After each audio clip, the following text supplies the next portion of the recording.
नमस्कार मेरे प्यारे साथियों, स्वागत है आपका अपने YouTube चैनल पवन हिस्ट्री क्लासेज में। साथियों, अब हम जानेंगे इब्राहिम लोधी के बारे में कि इब्राहिम लोधी के शासन के दौरान कौन कौन से ऐसे महत्वपूर्ण वाक्य हैं जिनके आधार पर पेपरों में क्वेश्चन पूछे जाते हैं। तो मेरे प्यारे साथियों, चैनल नया है, इसे ज़्यादा से ज़्यादा लाइक, शेयर और सब्सक्राइब करें। तो मेरे प्यारे साथियों, शुरू करते हैं। इब्राहिम लोधी यानी लोधी वंश के जो तीसरे शक्तिशाली सुल्तान हैं। होता क्या है, जब ग्वालियर का अभियान यानी ग्वालियर को अपने अधीन करने सिकंदर लोधी जब जाते हैं तो गले की बीमारी के कारण, यानी कहीं पर वो गले की बीमारी मिलती है और कहीं पे मिलती है केवल बीमारी, तो बीमारी के कारण उनकी मृत्यु हो जाती है और वो ग्वालियर को अपने अधीन नहीं कर पाते हैं। इसके बाद में सिकंदर लोधी का जो पुत्र है उसका नाम था इब्राहिम लोधी। इनका बड़ा बेटा था इब्राहिम लोधी सिकंदर लोधी का। ये जो अफगान अमीर थे दिल्ली सल्तनत के, वो इन्हें सबकी सम्मति के अनुसार यानी सबके विचार विमर्श करके सलाह लेकर इब्राहिम लोधी को सिंहासन पर बैठा देते हैं। अब इब्राहिम लोधी दिल्ली का सुल्तान बन जाता है, लेकिन उनके छोटे भाई थे जलाल खां। जलाल खां को कौन सा मिलता है, क्योंकि अब इनमें मतभेद होना था साम्राज्य के विभाजन को लेकर, तो जलाल खां को मिलता है जौनपुर। वो जौनपुर के शासक बन जाते हैं। लेकिन इब्राहिम लोधी क्या करते हैं, बाद में अपने साम्राज्य का जब विस्तार करते हैं तो ये अपने भाई जौनपुर के भी साम्राज्य पर अधिकार कर लेते हैं और उसे भी दिल्ली सल्तनत में मिला लेते हैं। अब होता क्या है, इसके बाद में अब ये अपने साम्राज्य को बढ़ाते हैं। तो जब ये साम्राज्य को बढ़ाते हैं तो मालवा की तरफ बढ़ते हैं। जब ये मालवा की तरफ बढ़ते हैं तो मालवा के क्षेत्र को लेकर उधर थे राजपूत शासक। राजपूत शासक कौन थे? राणा सांगा। और इधर थे अफगान सुल्तान इब्राहिम लोधी। तो दोनों के बीच में मालवा को लेकर घटौली का प्रथम युद्ध होता है। प्रथम युद्ध यानी घटौली का युद्ध होता है, जो कि 1518 ईस्वी के आसपास में होता है। तो घटौली के युद्ध में होता क्या है, राणा सांगा इब्राहिम लोधी को हरा देते हैं। हरा देते हैं तो मालवा चला जाता है राजपूतों के अधिकार में, अधीन चला जाता है और यहां पर ये हार जाते हैं, यानी वही रह जाते हैं। अब होता क्या है, इसके बाद में इब्राहिम लोधी जो है वो दोबारा से महाराणा सांगा से दोबारा से युद्ध करते हैं, साम्राज्य को फिर से लेकर। जब दोबारा इनका युद्ध होता है तो समय होता है 1524 ईस्वी, और वो जो युद्ध होता है वो बकरौल के युद्ध के नाम से मशहूर है इतिहास में। इन दोनों ही युद्धों से संबंधित क्वेश्चन पेपरों में पूछे जाते हैं। बकरौल का युद्ध होता है दोबारा। इसमें क्या होता है, इसमें भी महाराणा सांगा जो हैं वो इब्राहिम लोधी को हरा देते हैं और भगा देते हैं, खदेड़ देते हैं। राणा सांगा विजय होते हैं। यानी उधर राजपूत शक्ति अपने चरम पर थी, ठीक है, और वो बहुत ही ज्यादा मजबूत स्थिति में आ चुके थे। इसके बाद में होता क्या है, ये अपने आप को कमजोर महसूस करते हैं, फिर भी इनकी लड़ाइयां होती रहती हैं। यहां पर मैं एक छोटा सा पॉइंट जो छूट गया था कि जब ये सुल्तान बनते हैं तो सबसे पहले करते हैं ग्वालियर का अभियान। जब ये ग्वालियर का अभियान करते हैं तो वहां के जो राजा थे, कहीं कहीं पर मानसिंह का नाम आता है ग्वालियर के अधिकार क्षेत्र को लेकर, लेकिन ग्वालियर के जो उस समय राजा थे वो विक्रमजीत सिंह थे। और ये क्या करते हैं, विक्रमजीत को इब्राहिम लोधी हरा देते हैं। तो होता क्या है, उसके बाद में हारने के बाद में वो इनसे क्षमा प्रार्थना मांग लेते हैं, इनके अधीन हो जाते हैं। भाई हम कर भी दे देंगे, हम तुम्हें कर भी देंगे। तो वो क्या करते हैं, इब्राहिम लोधी जो है वो विक्रमजीत सिंह को शमशाबाद की जागीर दे देते हैं कि अब आप शमशाबाद की जागीर संभालेंगे और फिर अपने राज्य विस्तार में लग जाते हैं। जब राज्य विस्तार में लगते हैं तो मालवा की तरफ जाते हैं। मालवा में राणा सांगा से युद्ध होता है, घटौली का युद्ध, जो 1517-18 के बीच में लड़ा जाता है। उसमें ये अपने मुंह की खाते हैं और हार जाते हैं, राणा सांगा जीत जाते हैं। दोबारा से फिर इनके दोनों के मध्य युद्ध होता है। इसमें भी राणा सांगा इन्हें 1524 ईस्वी में दोबारा हरा देते हैं, दोबारा हराते हैं, ये फिर हार जाते हैं, फिर इन्हें अपने मुंह की खानी पड़ती है और ये फिर उल्टे वहां से आ जाते हैं। अब ये अपने राज्य विस्तार को लेकर बड़े परेशान थे।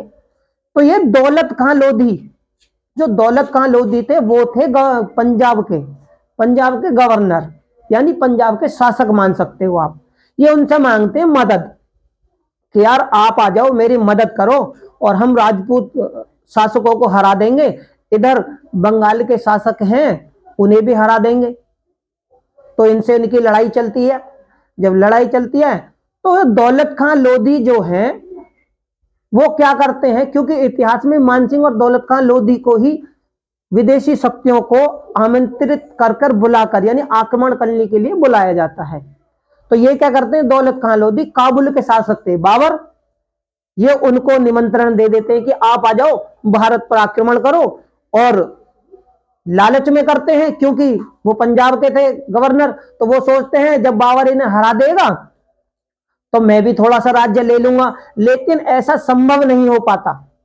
अब बाबर आते हैं तो 1526 ईस्वी में इब्राहिम लोधी और बाबर की सेना आमने सामने आ जाती है पानीपत के मैदान में। और पानीपत के मैदान में जब ये आमने सामने आ जाते हैं तो इन दोनों में भयंकर युद्ध होता है। भयंकर युद्ध होता है तो इसमें इब्राहिम लोधी युद्ध क्षेत्र में ही मारा जाता है। जब ये युद्ध क्षेत्र में मारा जाते हैं तो यहां से अफगान साम्राज्य समाप्त होता है, क्योंकि अंतिम शासक इब्राहिम लोधी थे, अफगान साम्राज्य के लोधी वंश के। और जो सत्ता है दिल्ली की जो सत्ता है वो मुगलों के हाथ में चली जाती है। यहीं से मुगलों के हाथ में चली जाती है और यहां से शुरू होता है फिर मुगल काल। ठीक है। इसी बीच जो एक विद्वान थे फरिश्ता, वो कहते हैं इब्राहिम लोधी के बारे में कि इब्राहिम लोधी मरने के बाद भी, भाई विद्वानों से संबंधित क्वेश्चन पेपरों में पूछे जाते हैं कि कौन से विद्वान ने कौन सी टिप्पणी या कौन से वाक्य दिया है, तो फरिश्ता कहते हैं कि इब्राहिम लोधी पहले ऐसे सुल्तान थे जो मरने के बाद भी लड़ते रहे। और इसी बीच दूसरे विद्वान हैं, दूसरे विद्वान कौन थे, न्यामतुल्ला क्या कहते हैं इब्राहिम लोधी के बारे में, जो टिप्पणी करते हैं वो ये कहते हैं कि ये पहले ऐसे सुल्तान थे, क्योंकि दिल्ली सल्तनत की गद्दी पर जितने सुल्तान बैठे कोई भी युद्ध क्षेत्र में नहीं मरा, लेकिन ये पहले ऐसे सुल्तान हैं इब्राहिम लोधी जो कि युद्ध क्षेत्र में मारे जाते हैं। ये छोटी सी कहानी यानी छोटा सा सारांश या फिर महत्वपूर्ण घटनाएं जो कि इब्राहिम लोधी के साम्राज्य के अंतर्गत घटित हुई थी, घटनाएं उनके बारे में थी। इन्हीं के आधार पर पेपरों में क्वेश्चन पूछे भी जाते हैं। तो अब हम थोड़ा विस्तार से जान लेते हैं मेरे प्यारे साथियों। ठीक है, तो उनके बारे में जानते हैं। इब्राहिम लोधी जो कि सिकंदर की मृत्यु के बाद, यानी इनके बड़े पुत्र थे सिकंदर के इब्राहिम लोधी, जो कि 1517 ईस्वी में सुल्तान बनते हैं सभी सरदारों की सम्मति से, और 1526 ईस्वी तक ये शासन करते हैं। सभी सरदार इन्हें गद्दी पर बैठाते हैं। जब ये गद्दी पर बैठते हैं तो अब वही वाली बात कि ये दो भाई थे, इनके छोटे भाई थे जलाल खां और बड़े भाई थे इब्राहिम लोधी। तो बड़े भाई को तो मिलता है दिल्ली का सिंहासन, दिल्ली सल्तनत, और छोटे भाई जलाल खां को मिल जाती है जौनपुर की जागीर, यानी जौनपुर का साम्राज्य शासक बना दिया जाता है। लेकिन राज्य विस्तार जब ये करते हैं तो ये बाद में जौनपुर पर भी अधिकार कर लेते हैं, यानी छोटे भाई के साम्राज्य पर भी। इसके बाद में जब ये ग्वालियर की तरफ जाते हैं, ग्वालियर का अभियान करते हैं, उसे जीतना चाहते हैं, तो ग्वालियर का जो राजा था वो था विक्रमजीत सिंह। कहीं कहीं पर इतिहास में ये मानसिंह के नाम से भी, क्योंकि ग्वालियर के शासक मानसिंह को भी माना जाता है। तो ये मिलते हैं, इसलिए मैं दोनों ही बातें आपको बता के चलता हूं। जब विक्रमजीत सिंह इनसे हार जाते हैं और क्षमा याचना कर लेते हैं कि भाई मैं कर दे दूंगा, मैं तुम्हारे अधीन रह लूंगा, मुझे क्या कि माफ कर दो। तो ये क्या करते हैं, इब्राहिम लोधी शमशाबाद की जागीर दे देते हैं विक्रमजीत सिंह को। अब इसके बाद में फिर राज्य विस्तार के लिए चलते हैं। जब राज्य विस्तार के लिए चलते हैं तो मालवा क्षेत्र की तरफ बढ़ते हैं। जब ये मालवा क्षेत्र की तरफ बढ़ते हैं तो 1518 ईस्वी में इनका सामना होता है राजपूत राजा महाराणा जी से। अब जब महाराणा जी से होता है तो इब्राहिम लोधी और महाराणा के बीच में युद्ध होता है। तो युद्ध कौन से नाम से है इतिहास में, घटौली के युद्ध के नाम से वो युद्ध मशहूर है। और ये क्वेश्चन पेपरों में पूछा भी गया है। इसमें क्या होता है, घटौली के युद्ध में महाराणा सांगा जी जीत जाते हैं, महाराणा सांगा इसमें जीत जाते हैं और इब्राहिम लोधी हार जाते हैं। लेकिन इससे भी उनके सबर नहीं होता, साम्राज्य विस्तार को लेकर दोबारा से फिर युद्ध होता है। जब दोबारा से युद्ध होता है तो वो होता है 1524 ईस्वी में। इस युद्ध का नाम है बकरौल की लड़ाई, यानी बकरौल का युद्ध। ये क्वेश्चन भी पेपरों में पूछा जा चुका है। तो बकरौल की लड़ाई होती है, इसमें भी लोधी हारता है और महाराणा सांगा जीत जाते हैं।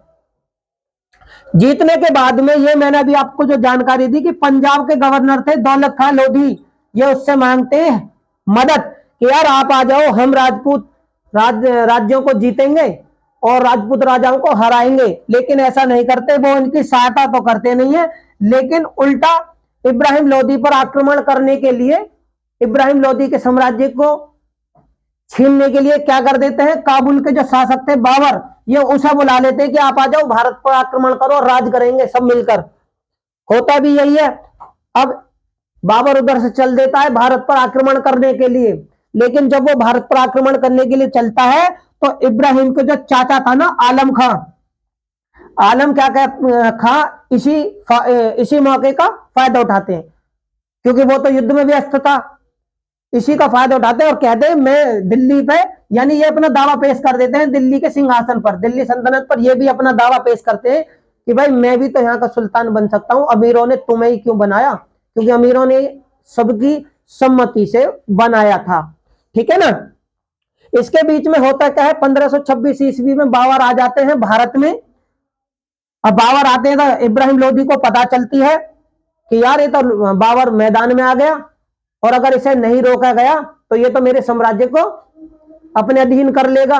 तो भैया युद्ध क्षेत्र में इधर इब्राहिम लोधी और इधर बाबर, दोनों पानीपत के मैदान में जाकर आमने सामने खड़े हो जाते हैं और इनमें होता है भयानक लड़ाई, भयानक युद्ध होता है। पानीपत के मैदान में होता है युद्ध, जो कि इतिहास में यहां से संबंधित क्वेश्चन पेपरों में काफी बार पूछा गया है। ये क्वेश्चन प्रथम पानीपत का युद्ध, यानी 1526 में इब्राहिम लोधी और बाबर के बीच में हुआ था। तो ये प्रथम पानीपत के युद्ध के नाम से इतिहास में मशहूर है। ठीक है, ये लड़ते हैं। इसमें होता क्या है, इब्राहिम लोधी इस युद्ध में हार जाता है और मारा जाता है, युद्ध क्षेत्र में ही वीर गति को प्राप्त हो जाता है, मर जाता है। ठीक है ना। इसी बीच मैंने आपको भी जानकारी दी थी कि फरिश्ते कहते हैं, फरिश्ते के अनुसार कि मरने के बाद भी ये सैनिक की तरह लड़ता रहा। फरिश्ते इस वाक्य को इब्राहिम लोधी के बारे में बोलते हैं। इसके बाद में नियामतुल्ला है जो दूसरा विद्वान है, वो क्या कहता है कि युद्ध क्षेत्र में मरने वाला, युद्ध क्षेत्र में आज तक ये कहते हैं कि युद्ध क्षेत्र में आज तक भी दिल्ली सल्तनत का कोई सुल्तान युद्ध क्षेत्र में नहीं मरा, लेकिन पहले ऐसे सुल्तान है इब्राहिम लोधी जो कि युद्ध क्षेत्र में मरा था। तो मेरे प्यारे साथियों, उम्मीद करता हूं आपको इब्राहिम लोधी के शासन के दौरान जो भी महत्वपूर्ण घटनाएं थी उनके बारे में विस्तार से जानकारी मिली होगी। इन्हीं के आधार पर पेपरों में क्वेश्चन पूछे जाते हैं, इनसे ज्यादा कोई क्वेश्चन बाहर से नहीं पूछे जाते। तो मेरे प्यारे साथियों, चैनल नया है, इसे ज्यादा से ज्यादा लाइक, शेयर, सब्सक्राइब करें, बेल आइकन को दबाना बिल्कुल भी ना भूलें। डिस्क्रिप्शन बॉक्स में लिंक दिया हुआ है, वहां पर जाकर आप हमारी सारी वीडियो को देख सकते हैं। इनसे संबंधित क्वेश्चन किस प्रकार से पेपरों में पूछे जाते हैं वो हम अपने आने वाली वीडियो के माध्यम से आपको जानकारी देंगे। धन्यवाद।